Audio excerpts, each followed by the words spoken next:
Hemos llegado en nuestro estudio del capítulo 7 de la epístola de Pablo a los Romanos, a los versículos 12 y 13, los versículos 12 y 13 del capítulo 7 de la epístola de Pablo a los Romanos, de manera que la ley a la verdad es santa y el mandamiento santo y justo y bueno. Luego lo que es bueno a mí me es hecho muerte. No, sino que el pecado, para mostrarse pecado por lo bueno, me obró la muerte, haciéndose pecado sobremanera pecante por el mandamiento. Ahora bien, aquí, obviamente, el apóstol está resumiendo, llevando a una conclusión el argumento que ha estado desarrollando en los versículos anteriores. En cierto sentido, ha estado exponiendo hasta ahora lo que ha encontrado en la experiencia. Está planteando, por supuesto, tratar la cuestión que se plantea en el versículo 7. ¿Qué diremos? Pues es la ley pecado. Eso es lo que está tratando. Tiene que establecer el hecho de que lo que había dicho anteriormente, especialmente en el versículo 5, no significa que la ley sea pecado. Y ha estado dando varias razones por las cuales puede probar y demostrar que realmente no ha estado diciendo eso. Podría parecer eso, dice a primera vista. Pero en el momento en que realmente examinan la situación, dice que está claro que el problema no está en la ley, sino en el pecado y en el uso que el pecado ha hecho incluso de la ley de Dios. Y terminó diciendo que lo que el pecado realmente había hecho fue esto. Había aprovechado el mandamiento, había usado el mandamiento como base de operaciones y por medio de él lo había engañado. Y como resultado de eso, lo mató, lo había matado. Ahora bien, ahí tiene, por así decirlo, lo que ha descubierto en su experiencia. Esa es la declaración del versículo 10. De alguna manera, el mandamiento que fue ordenado para vida, yo hallé que era para muerte.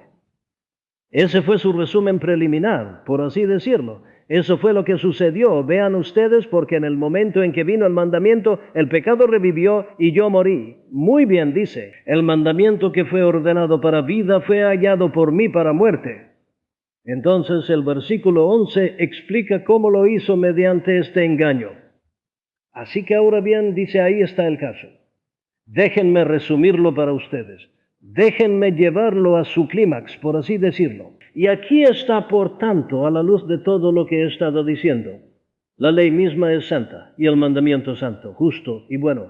En otras palabras, está diciendo que esta acusación nunca debería ser presentada en mi contra, de que estoy enseñando que la ley es malvada, que la ley es pecado, porque todo lo que he estado diciendo está estableciendo exactamente lo contrario. Y aquí está lo que realmente cree acerca de la ley, que es santa en el mandamiento, santa, justa y buena. Ahora noten que se refiere a la ley y al mandamiento. Ha habido mucha discusión sobre por qué hace esto y qué significa exactamente. Personalmente me encuentro de acuerdo con aquellos que dicen que simplemente está usando la variación para sacar la cosa con énfasis. Realmente está hablando de toda la ley.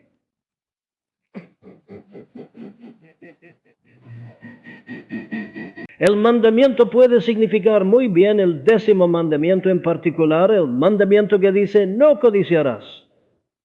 Pero es igualmente cierto, por supuesto, de todos los demás mandamientos. Así que está diciendo algo como esto, la ley, y de hecho cada sección de ella, cada parte de ella, cada porción, cada mandamiento detallado e individual, la ley general y particular es, como dice, santa, justa y buena. Ahora el apóstol, obviamente, estaba muy preocupado por decir esto y por mantenerlo claro. Después de todo era un judío. Después de todo había sido criado como fariseo. Y había pasado toda su vida, en cierto sentido, estudiando la ley. No solo eso, tiene una gran carga, como nos dice en el capítulo 9, en su corazón por sus compatriotas. Lo último que quiere hacer es ofenderlos o tener cualquier malentendido con respecto a su visión de la ley. La ley es la ley de Dios.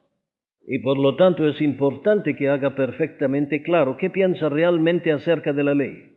Así que miramos sus términos. Dice en primer lugar que la ley es santa. Eso significa esto. Ser santo significa que es la antítesis absoluta del pecado y del mal. Vean ustedes la acusación es que está diciendo que la ley es pecado. Dice, lejos de decir que la ley es pecado, Estoy diciendo exactamente lo contrario. El eterno opuesto del pecado es santo, santidad. Esa es una buena manera de describir o definir la santidad. Santidad significa separación, separación especialmente del pecado y del mal. Así que cuando dice que la ley es santa, no puede usar un término más fuerte para decir que está tan alejada como es concebible del pecado o del mal. O si lo prefieren, puede ponerlo así. Dice que la ley es santa. Por supuesto que debe serlo, no puede evitar serlo. ¿Por qué? Bueno, porque la ley es una expresión del carácter de Dios.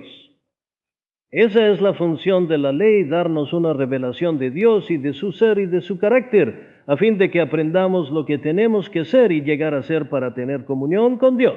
Bueno, ahora bien, la declaración fundamental que la Biblia hace sobre Dios en todas partes es que Dios es santo. Así que vean ustedes, el mandamiento, toda la ley puede resumirse en cierto sentido así: sed santos, porque yo soy santo.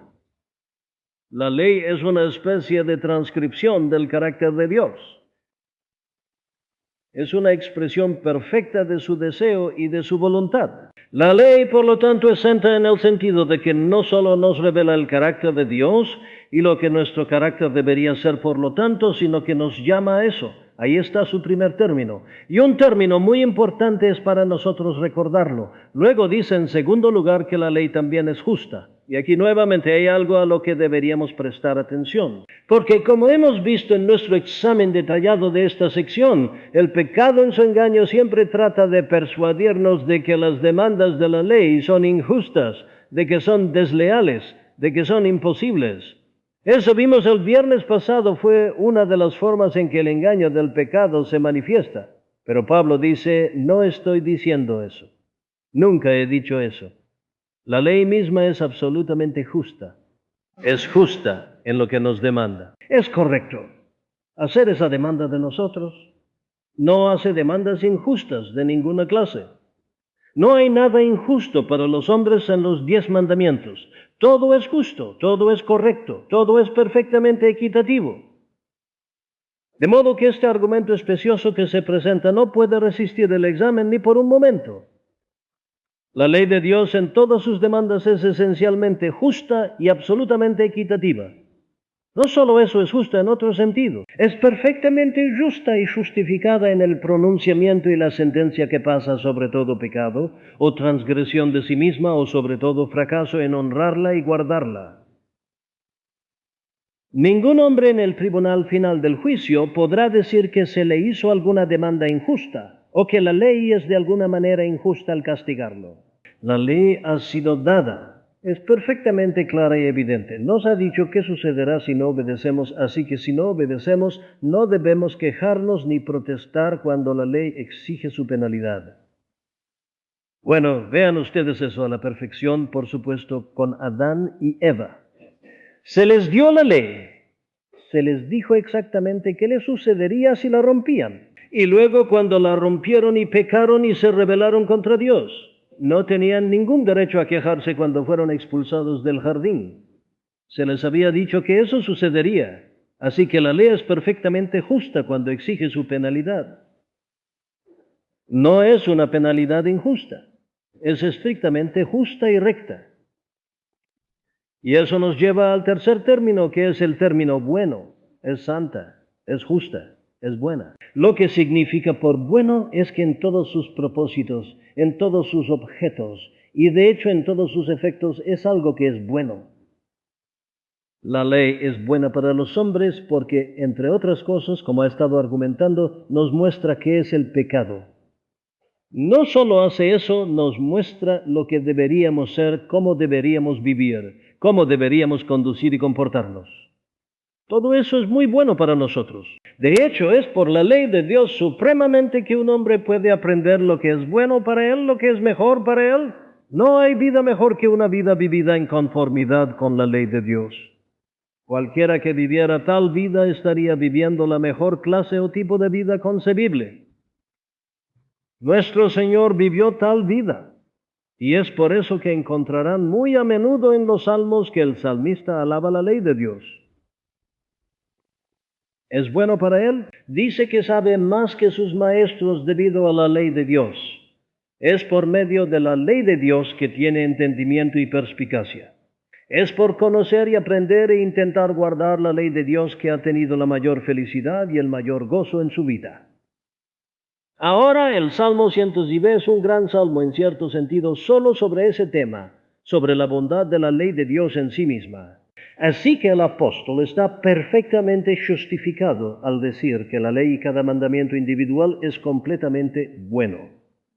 Nada puede ser mejor para nosotros que el guardar la ley. Así que el apóstol, vean ustedes, está diciendo esto. Que nadie diga nunca más que estoy enseñando que la ley es pecado. Mi visión de la ley dice que la ley es santa, justa y buena.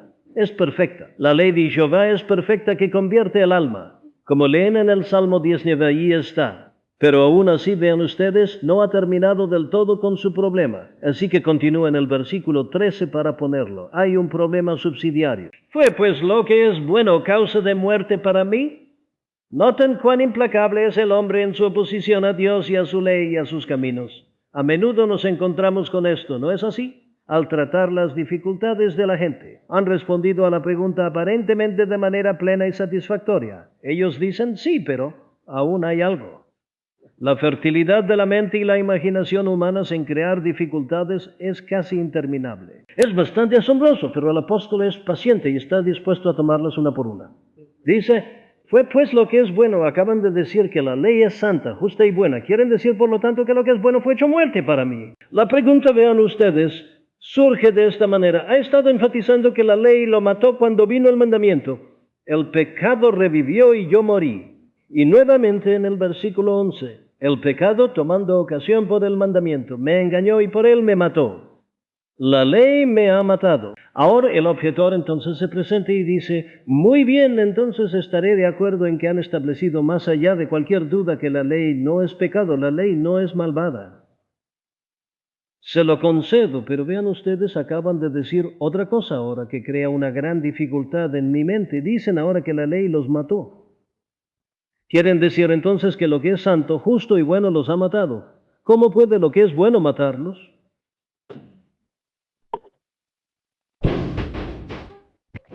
Ahí está la pregunta adicional. Y es esto lo que el apóstol toma en este versículo 13. Ahora creo que dije hace unas semanas, cuando estaba dando un análisis general de toda esta sección de este capítulo, que este versículo 13 es un versículo que es un poco difícil de colocar. La pregunta es, ¿pertenece este versículo 13 a la sección que hemos estado viendo del 7 al 12 o pertenece a la sección que sigue? Es la introducción a la sección que sigue. Hay mucho que decir a favor de ambas esas vistas de la posición de este versículo. No importa realmente en última instancia desde el punto de vista de la verdad, pero si les gusta tener una mente ordenada, no pueden evitar estar interesados en algo así. Ahora, lo que me inclinaría un poco a decir que pertenece a la siguiente sección es la forma en que lo plantea. Vean ustedes, comenzó en el versículo 7, una sección diciendo, ¿qué diremos pues? Ahora esa es su manera normal de introducir una nueva sección. Luego plantea su pregunta, ¿es la ley pecado? Responde, Dios lo prohíba. Lo hemos visto haciendo eso. Lo hizo al principio del capítulo 6. ¿Qué diremos pues? Perseveraremos en el pecado para que la gracia abunde. Dios lo prohíba. Lo hizo en el versículo 15 del capítulo 6. ¿Qué pues? Pecaremos porque no estamos bajo la ley, sino bajo la gracia. Dios lo prohíba. Pregunta, ¿Dios lo prohíba? Bueno, ahora lo está haciendo aquí nuevamente. Fue pues lo que es bueno, causa de muerte para mí, Dios lo prohíba. Así que en muchos sentidos parece estar introduciendo una nueva sección. Y sin embargo, claramente es también una continuación de lo que acaba de decir. Es este punto particular de esta buena ley matándola y siendo muerte para él. Siendo hecha muerte para él, y está tratando con eso. Así que creo que quizás la mejor manera de tratarlo es describirlo así. Es uno de esos versículos de transición que pertenece parcialmente a ambos. Cuando llegue a la siguiente sección, trataré de mostrar que toda la siguiente sección, en cierto sentido, es solo una elaboración y una expansión del tema de la sección que ahora estamos terminando. Así que esto puede muy bien ser este tipo de versículo de transición con un gancho hacia el anterior y un gancho hacia el que viene. Y quizás esa es la mejor manera de verlo. Ahora bien, aquí sin embargo está la pregunta. Concedido que la ley es justa, es santa, justa y buena, sin embargo parece ser algo que ha causado esta muerte espiritual sobre la cual ha estado diciendo tanto. Por lo tanto, la pregunta ¿es entonces la ley la causa de esta muerte? La respuesta viene inmediatamente: Dios lo prohíba, que ni siquiera se mencione. Es impensable. Bueno, ¿qué es entonces?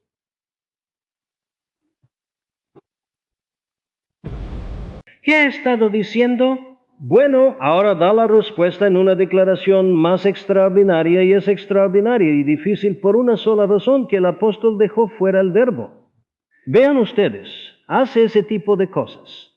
El apóstol no era un pedante, gracias a Dios. A menudo rompe las reglas de la gramática, y aquí realmente ha dejado fuera el verbo que claramente debemos suplir para llegar a su significado. El significado es perfectamente claro, pero pueden tropezar si son pedantes porque no ha puesto realmente el verbo. Estaba haciendo una declaración y luego debería haber puesto su verbo y no lo hizo. Ahora bien, lo que está diciendo por lo tanto es esto: no es la ley la que me mató, sino el pecado. Dios lo prohíba que alguien diga que estoy enseñando que la ley fue hecha muerte para mí. No lo fue. Fue el pecado el que lo hizo. Esa es la palabra: fue el pecado el que lo hizo. No fue la ley la que me mató. Fue el pecado el que me mató. Así que pueden traducir así si lo prefieren: pero el pecado fue la causa, o el pecado se convirtió en muerte para mí. O si lo prefieren, incluso pueden ponerlo así: se permitió que el pecado produjera y llevara a este resultado de muerte en mí. Ese es patentemente el significado de la declaración y no puede llevar ningún otro significado. Lo que está diciendo es esto: vean ustedes que Dios en su infinita sabiduría permitió que el pecado hiciera esto con la ley, a fin de que ciertos resultados pudieran seguir. Eso es lo que esta declaración está realmente diciendo. Hemos visto que lo ha puesto ya 2 veces, que el pecado tomando ocasión, haciendo uso de partiendo de ahí como una base militar de operaciones, como un punto de apoyo, y así sucesivamente. Muy bien. Bueno, ahora bien, dice Dios permitió que el pecado hiciera eso con la ley. Es un gran problema, por supuesto. ¿Por qué permitió el Dios Santo que el pecado hiciera esto con su ley, que es santa, justa y buena? Bueno, ahora bien, dice el apóstol, aquí está la respuesta. Esto fue permitido a fin de que el pecado apareciera como pecado, lo que significa que el pecado pudiera ser mostrado por lo que realmente es. Esa es la dificultad con el pecado: reconocerlo por lo que es. El pecado es engañoso. El pecado es muy astuto. El pecado es como el pescador que se esconde y oculta el cebo. El pecado va a ser mostrado para que aparezca, para que pueda ser mostrado como pecado, para ser expuesto como pecado. Eso es lo que dijo. Y por lo tanto dice esto, que es la ley la que raramente hace eso. El pecado no fue tan astuto como pensó.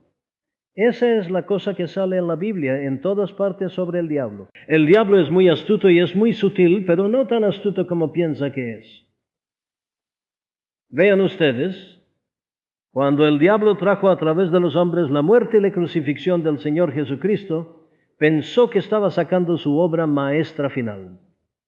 Pero fue la cosa que lo acabó. Ahora bien, lo mismo es cierto del pecado. El pecado pensó que astutamente iba a usar la ley, y lo hizo en los sentidos que hemos visto experimentalmente. Sí, pero mientras lo hacía se estaba exponiendo a sí mismo. Eso es lo que está diciendo aquí. Es la ley la que realmente nos ayuda a ver el pecado por lo que es, como realmente pecado. Y por supuesto esto sale, como ya nos ha estado explicando, de esta manera: que esta ley de Dios, que es santa, justa y buena, que debido al pecado y su mal uso de la ley es algo que nos mata. No es la ley la que nos mata, es el pecado el que nos mata usando la ley de esta manera particular. Bueno, entonces ahí está lo que nos dice: es la primera razón por la cual esto fue jamás permitido que tuviera lugar. Es de esta manera que el pecado como pecado se vuelve claro y evidente para nosotros. Bueno, ya puesto eso experimentalmente, antes Recuerden cuando dicen, no conocí la concupiscencia, sino la ley me dijera, no codiciarás. Y fue solo cuando el pecado revivió, cuando vino la ley que fue matado y se dio cuenta de la verdad sobre sí mismo y la verdad sobre el pecado. Por lo tanto, esa es la primera cosa. Pero dice que hay un segundo objeto y es este, para que el pecado por el mandamiento viniese a ser sobremanera pecaminoso. Aquí hay una declaración importante. Es sólo por la ley que el carácter sobremanera pecaminoso del pecado es demostrado y se saca a la luz.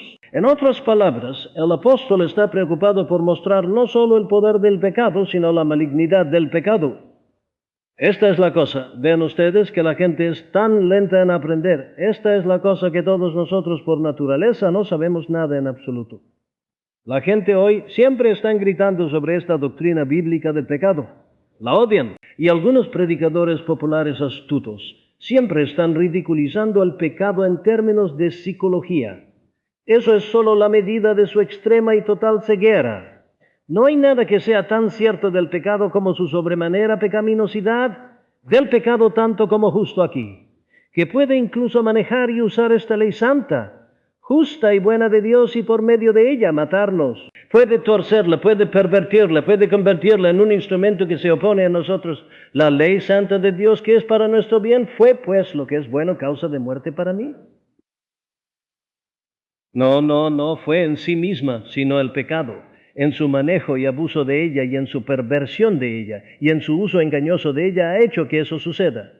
No es la ley la que lo ha hecho, es el pecado el que lo ha hecho. Y al ver que el pecado ha hecho eso, vemos su carácter diabólico, su malignidad total, su inmundicia. No hay nada que sea demasiado fuerte que pueda decirse sobre ello. Aquí está en la expresión, sobremanera pecaminoso. No hay nada peor que eso. El pecado en su esencia, el pecado en toda su horrible, inmunda naturaleza, ahí está. Bueno, ahora bien, ese es el significado exacto de la declaración que el apóstol hace. Ahora esto es claramente una declaración muy importante para que todos nosotros la comprendamos, no solo porque nos muestra el carácter y naturaleza sobremanera pecaminosa del pecado, sino porque al mismo tiempo hace algo más, y eso es instruirnos con respecto a toda la función y propósito de la ley de Dios y la entrega de la ley. Ahora bien, eso es, vean ustedes, después de todo, el tema fundamental que el apóstol está manejando. Déjenme poner algo entre paréntesis. El secreto de exponer Romanos 7 es evitar y evadir perderse en los detalles. No hay capítulo en toda la Biblia, creo, en el cual sea tan fácil perder el bosque por los árboles, como este 7º capítulo de la epístola a los Romanos. Así que es mi deber seguir recordándoles cuál es el objeto fundamental. ¿De qué se trata todo? De lo contrario, nos perderemos en los detalles. Ahora bien, el objeto fundamental, el tema fundamental es esto. ¿Cuál es el lugar y la función de la ley en los tratos de Dios con la raza humana? Esa es la pregunta. Y cada detalle debe ser considerado a la luz de eso y de nada más. Empezar a pensar que el objeto de Romanos 7 es que Pablo nos dé su experiencia es perder todo el punto. Eso no es lo que él se propone hacer en absoluto. El objeto fundamental es tratar con esto. Los judíos y otros se estaban volviendo hacia el apóstol. Si no lo hacían directamente a él, lo estaban diciendo detrás de sus espaldas. Estaban diciendo, la predicación de este hombre significa esto, que la ley de Dios no solo no sirve de nada, sino que es incluso malvada, que no tenía función o propósito en absoluto. Habría sido mejor si nunca hubiera sido dada. Eso fue lo que fue la acusación traída en su contra, que su predicación de la justificación solo por la fe y por la gracia, la salvación por la gracia, estaba realmente tirando la ley por la borda, desechándola por completo. Ahora bien, aquí este es un versículo muy crucial. Nos muestra cuál es la verdadera función y propósito de la ley. ¿Y cuál es? Bueno, aquí está, no podemos mejorar esto. Es mostrar la sobremanera pecaminosidad del pecado. Esa es la función de la ley. Por supuesto, el apóstol realmente lo ha dicho antes, no en estos términos exactos, pero ha hecho el mismo punto general en el capítulo 3, versículo 20. Resumiendo un gran argumento sobre la justificación, dice, porque por las obras de la ley ninguna carne se justificará delante de él, porque por la ley es el conocimiento del pecado. Es la ley la que nos da un entendimiento del pecado. Esa es su función. Ese es su propósito. Nunca fue pensada para justificar. Por las obras de la ley ninguna carne se justificará delante de él, porque por la ley es el conocimiento del pecado. No estaba pensada para hacer más que eso. Y aquí ven que está repitiendo eso, pero diciendo algo más. Ahora nuevamente veamos una declaración paralela en esa sección que leímos de la epístola a los Gálatas en el capítulo 3 y en el versículo 19, versículo. ¿Para qué pues la ley? Plantea su pregunta, responde, fue añadida a causa de las transgresiones hasta que viniese la simiente a quien fue hecha la promesa. Ahora todo eso significa esto. La ley nunca fue pensada ni destinada a ser un camino de salvación. El error fundamental de los judíos fue pensar que lo era. Eso fue exactamente donde se habían equivocado y se habían extraviado. Lo dice nuevamente en el capítulo 9. Israel dice que siguió la ley de justicia, no llegó a la ley de justicia. ¿Por qué? Porque no la buscaron por la fe, sino como por las obras de la ley, porque tropezaron en la piedra de tropiezo. Ese fue todo su problema. Insistían en pensar que Dios había dado su ley a fin de que la gente pudiera salvarse a sí misma a través de la ley. Aquí está diciendo una vez más, nunca fue dada por esa razón. La salvación es un asunto de gracia enteramente. Dios había declarado eso desde el principio en el jardín del Edén, pero muy específicamente en el pacto que hizo con Abraham. Ahora, dice Pablo en Gálatas 3, lo que gobierna la salvación es el pacto que Dios hizo con Abraham y su simiente. Y prueba, recuerden que él estaba mirando hacia Cristo. Ahora, dice Pablo la ley, que solo vino 430 años después del pacto con Abraham, no puede anular ni afectar ese pacto fundamental original. No puede hacer eso. Nunca fue pensada para hacerlo. Bueno, entonces, ¿por qué fue traída en absoluto? Dice Pablo, fue traída después a fin de que la gente pudiera ver su necesidad del pacto de gracia. Fue traída a causa de las transgresiones, hasta que viniese la simiente a quien fue hecha la promesa. Y así lo pone más tarde que fue una especie de ayo maestro para traernos a Cristo. Nos salva, nos trae al Salvador, no es un camino de salvación, no es para mostrarnos nuestra necesidad de la salvación y para darnos alguna indicación de cómo va a venir. Ahora bien, ese es el punto más importante, que entender esto. Eso es lo que el apóstol se propone hacer en este 7º capítulo. Dice desháganse una vez y para siempre de esta noción de que la ley de alguna manera o forma fue pensada para salvarnos. La ley no puede justificarnos. La ley no puede santificarnos. Y si intentan justificarse o santificarse a sí mismos por medio de las obras de la ley, están haciendo algo que es imposible.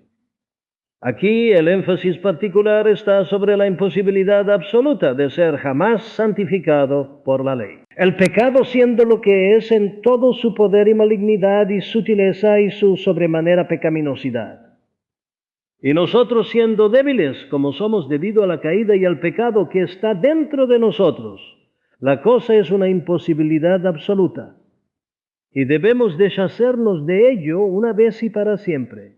Es esencial, dice el apóstol, que deban estar absolutamente claros sobre esto. Así que he estado trabajando este argumento desde el versículo 7 hasta el final de este versículo 13. Pero ustedes saben, está tan ansioso de que estemos claros sobre ello, que ni siquiera se detiene en el versículo 13, como decía hace un momento en el versículo 14 y allí hasta el final del capítulo. Procede aún más para probar justo esa una cosa.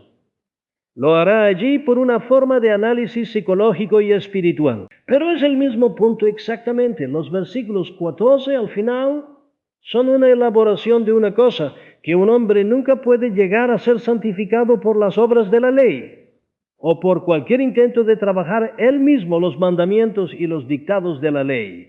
Ahora bien, aquí ven que hemos llegado a un punto de transición, pero antes de pedirles que comiencen a mirar conmigo el versículo 14, debo detenerlos con una otra pregunta. Tiene que ser enfrentada, porque el apóstol en cierto sentido nos hace enfrentarla. Es esta. ¿De quién ha estado hablando el apóstol en los versículos anteriores? Hagamos esto claro. No voy a discutir ahora la identidad de la persona de la cual Pablo está hablando desde el versículo 14 hasta el final. Estoy discutiendo la identidad de la persona de la cual ha estado hablando desde el versículo 7 hasta el versículo 3.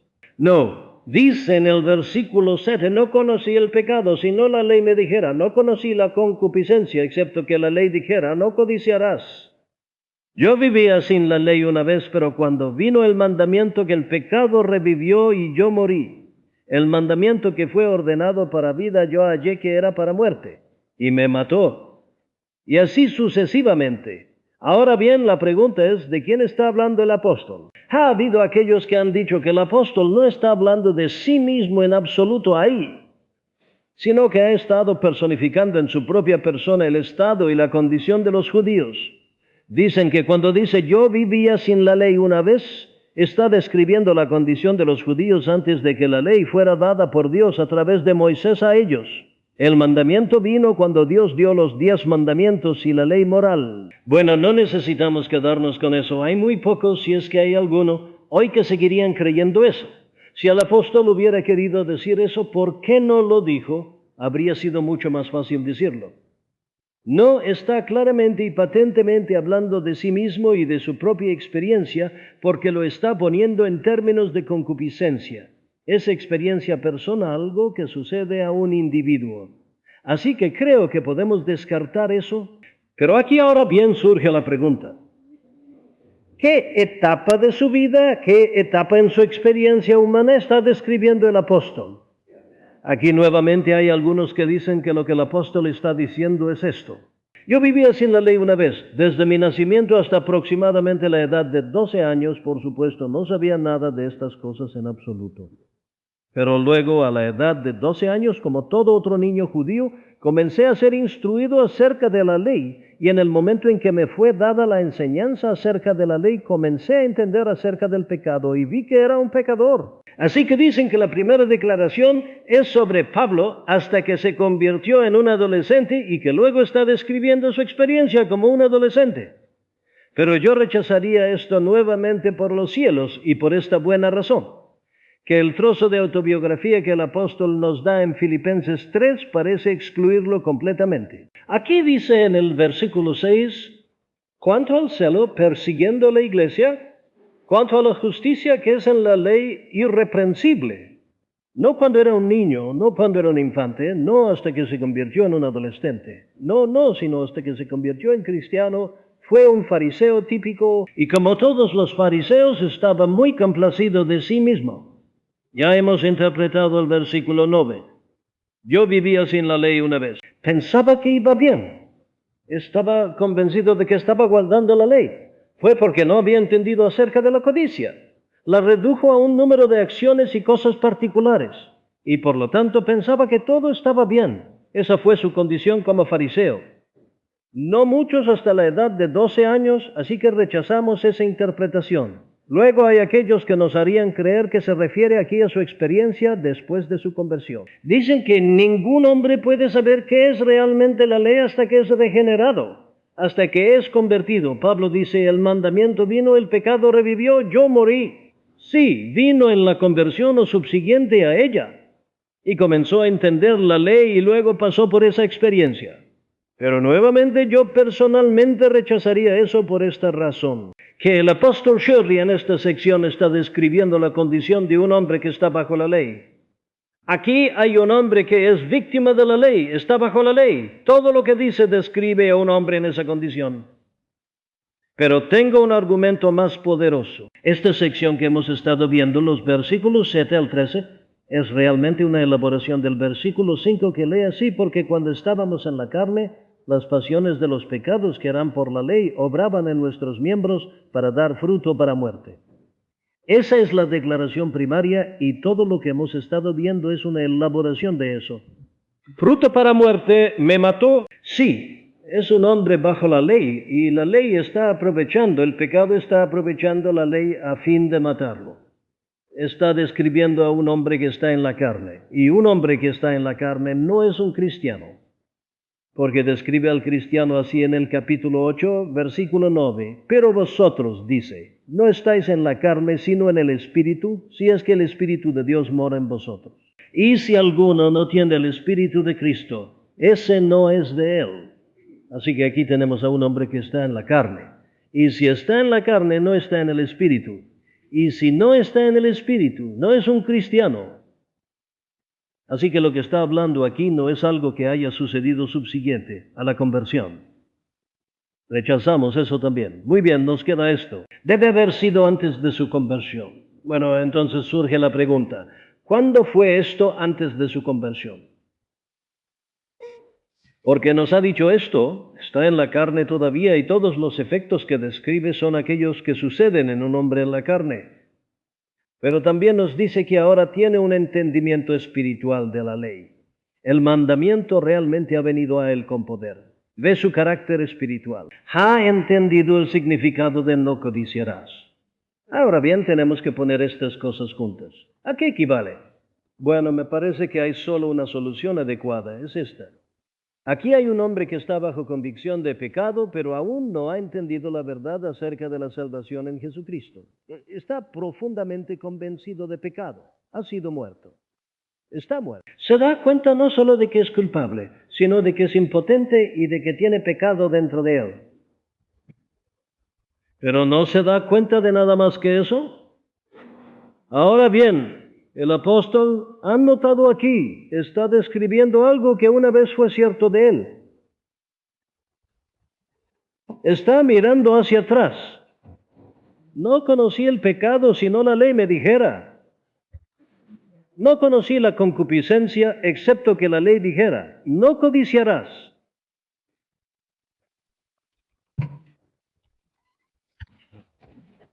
El pecado, tomando ocasión por el mandamiento, obró en mí. No está diciendo que aún lo está haciendo, lo hizo entonces.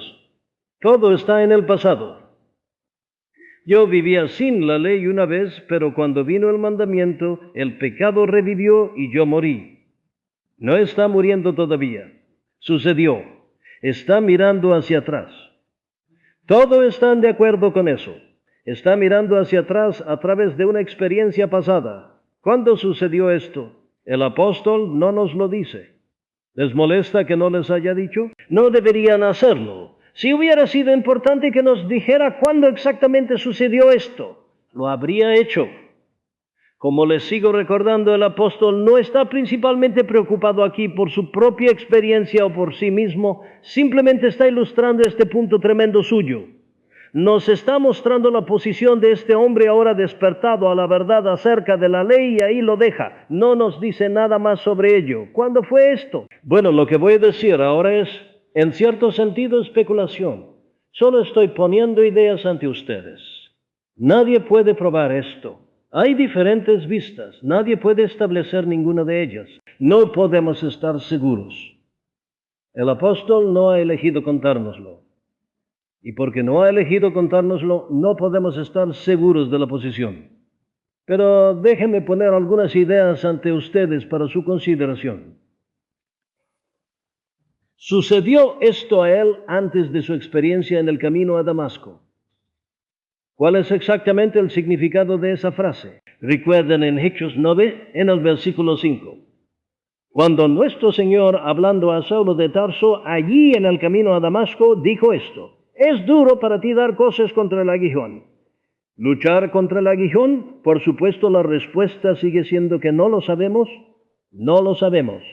Pero no es imposible que este hombre Saulo de Tarso ya estuviera convencido de pecado.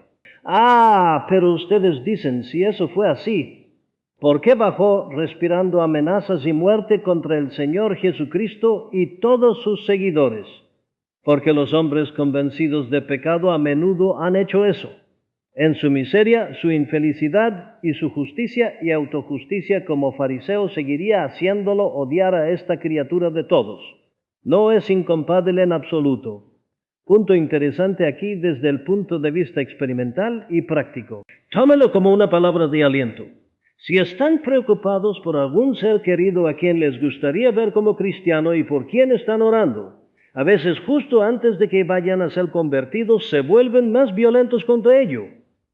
Es una indicación de que hay algo sucediendo. La violencia es a menudo una muy buena señal. ¿Fue eso que el apóstol estaba convencido de pecado antes de emprender el viaje a Damasco? No puedo excluirlo. No estoy diciendo que creo que fue realmente eso. No puedo excluirlo. Otra posibilidad. Está describiendo aquí lo que le sucedió entre el evento en el camino a Damasco y la llegada de Ananías a él con el consuelo del Evangelio y el bautismo del Espíritu Santo. Notan que nos cuentan algunas cosas muy interesantes aquí. Déjenme indicar las que considero más importantes. En el versículo 6 leí, y temblando y asombrado dijo el Señor, temblando y asombrado, de hecho, tengamos el versículo completo. Y temblando y asombrado dijo, Señor, ¿qué quieres que haga?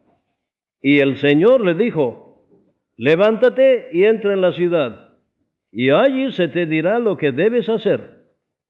En otras palabras, nuestro Señor realmente no le dio necesariamente el consuelo completo de la salvación allí, si se lo dio en absoluto. Aquí está Pablo hecho de repente a temblar y asombrarse. Fue la vista, por supuesto, de este Señor que le estaba hablando, fue la realización de que era Jesús. Al menos llegó a darse cuenta de esto, que había cometido un error terrible sobre esta persona y ahora sabía que se había ido, temblando y asombrado. Y todo lo que le dicen es esto: ve allí a Damasco, entra en la ciudad, allí se te dirá lo que debes hacer. Pero luego hay otra declaración en el versículo 9 que me interesa. Estuvo allí 3 días sin vista y no comió ni bebió. Eso no es un hombre regocijándose en la salvación. Temblando y asombrado, ciego físicamente, no comió ni bebió por 3 días. Y luego ven que obtenemos en el versículo 19, y cuando hubo recibido alimento, fue fortalecido. Se había vuelto muy débil. Bueno, ahora un ayuno de 3 días no hace a nadie tan débil como eso. Pero puedo entender una terrible convicción de pecado haciendo eso. Aquí estaba un hombre, vean ustedes, que era experto en la ley, y de repente esta luz del cielo desciende sobre él mostrando que había estado completamente equivocado. Y les sugiero que en esos 3 días de repente vio cuán completamente equivocado había estado acerca de la ley. Vio su carácter espiritual, entendió el significado de codiciar, y el infierno fue liberado dentro de él, y vio su muerte completa, su fracaso completo y su total incapacidad. Pero la llegada de Ananías fue claramente y obviamente una gran ayuda para él. Hermano Saulo, dijo el Señor, incluso Jesús que te apareció en el camino como venías, me ha enviado para que recobres la vista y seas lleno del Espíritu Santo. Y lo fue. No solo recupera la vista, sino que quiere comer y es capaz de comer y es fortalecido. Por mí mismo estoy contento de creer que ese periodo es suficiente para explicar todo lo que hemos estado viendo en los versículos 7 al 13 de este capítulo 7 de la epístola. Hay solo una otra posibilidad que yo mismo excluiría, y es que algo de esto ocurrió durante los 3 años que estuvo en Arabia. No puedo aceptar eso porque aquí creo que fue bautizado con el Espíritu Santo. Y no puedo concebir que tal hombre estuviera pasando por la experiencia que describe en los versículos que hemos estado considerando. Para mí, por lo tanto, parece más probable que sea el periodo entre la experiencia del camino de Damasco y la llegada de Ananías, pero no excluiría que algo hubiera estado sucediendo incluso antes de eso. Bueno, como digo, eso no es el tema principal. Eso no es el punto principal. No es la preocupación fundamental del apóstol. Todo lo que está diciendo es esto, que hubo un tiempo en su vida cuando estaba vivo, satisfecho de sí mismo, autojustificado, confiado en sí mismo, pero que cuando entendió el carácter espiritual y naturaleza y significado de la ley, lo mató, le quitó la vida. Se convirtió en un hombre muerto, completamente desesperanzado, totalmente y absolutamente impotente. ¿Eso es lo que quiere que entendamos? Cuándo sucedió realmente no importa. Pero que eso sucedió es de extrema significancia, como ahora procederá a mostrarnos más cuando proceda desde el principio del versículo 14 y continúe hasta el final del versículo 25. Oremos. Oh Señor nuestro Dios, nuevamente venimos a tu presencia y te damos gracias de que estamos en tus manos y de que somos tu obra Te damos gracias de que nuestra salvación no depende ni siquiera de nuestro entendimiento, sino que es tu obra. Y sin embargo, te damos gracias nuevamente como lo hicimos al principio por el entendimiento que nos das a través de tu Espíritu. Oh Señor, recibe nuestra humilde alabanza. Te damos gracias de que has abierto nuestros ojos. Líbranos de esa ceguera en la cual estábamos, de esa esclavitud al pecado y a todo su mal uso de la ley. Te damos gracias de que estamos muertos al pecado, muertos a la ley por el cuerpo de Cristo, de que estamos en el Espíritu y no en la carne. Bendecimos tu nombre por la novedad de vida y de que ahora somos capaces de obedecer tus mandamientos no en la vejez de la letra, sino en la novedad del Espíritu. Oh Dios, recibe nuestra alabanza y ahora que la gracia del Señor Jesucristo y el amor de Dios y la comunión del Espíritu Santo permanezcan y continúen con nosotros esta noche a lo largo del resto de esta corta y cierta vida terrenal y peregrinación y para siempre. Amén.